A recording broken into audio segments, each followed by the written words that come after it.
Hello, readers and viewers. I'm Kusum Lata. I teach English in Sri Aurobindo College Evening, University of Delhi. I'm the author of this book on Plath, Pulsating Rhythm of Life, a reading of Sylvia Plath. This book is published by Signorina Publications, New Delhi. I'm reading some excerpts from this book. Sylvia Plath's poetry has generally been acknowledged as the most compelling feminine voice of the 20th century. An oppressive sense of something towering and muscular shows up in her works, as is unusual in women poets. Her stature rests primarily on her posthumously published literary work, Ariel, a book of 40 poems, most of which had been rushed out during the last 3 months of her life.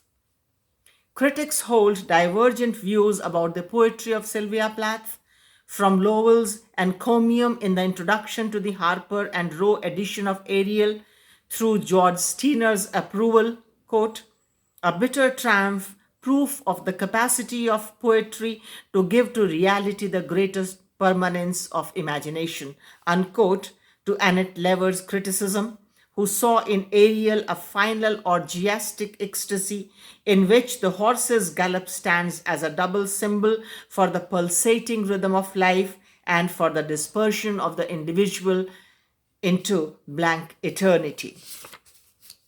There is a general tendency among the critics to tilt their appraisal of the poet's work towards one or the other of the many contemporary schools of literary criticism, trying to limit the poet within the parameters of one or several particular tags. Plath is labeled variably as psychological, biographical, confessional, extremist, feminist, iconoclastic, mad, suicidal, a cadaver poet, or a poet of the cult.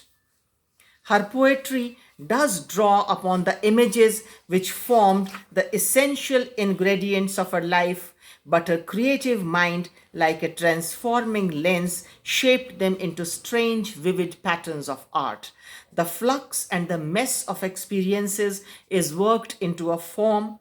Personal element is fictionalized and highly dramatized before it is allowed to float in the mainstream of poetry. However, on reading the horde of criticism of the poet's works, it is baffling to observe that on examining the various aspects of poetic diction, literary indebtedness, biographical sources, dramatic aspect, and the different thematic aspects, an overall impression is established that what concerned the poet was disillusion, despair, destruction, horror, and above all, death. It is non-convincing that this genius of a poet, a pretty woman of 30, mother of 2 children, daughter of a self-effacing mother, a daughter ever in mourning for her dead father, wife of her peer in poetry, could be so morbidly negative towards the natural fountain of love and tenderness.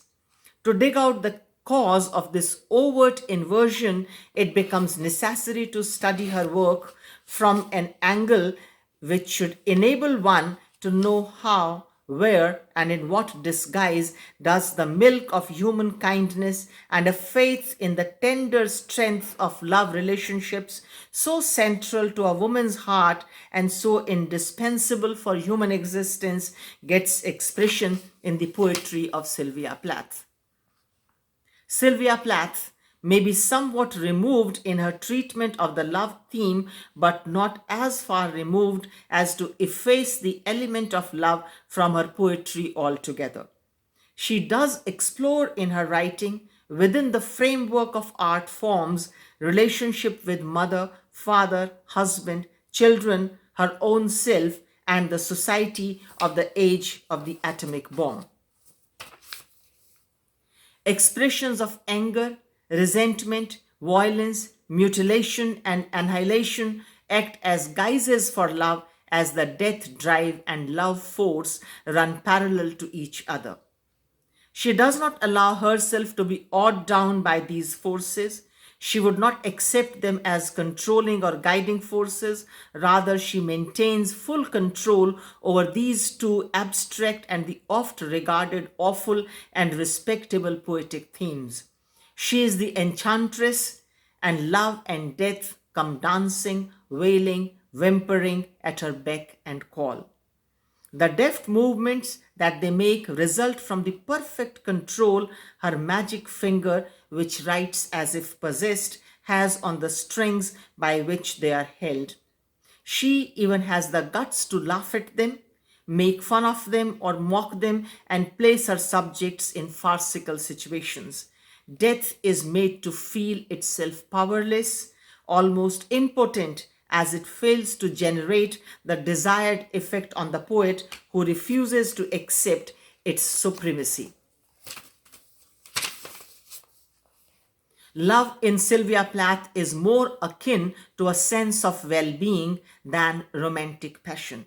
Love in her poetry is an oblique strain, often weighed down by a sense of desolation and defeat, a wistful glimmer, lighting up in occasional flashes the dark, brooding face of night, revealing a beauty that lingers.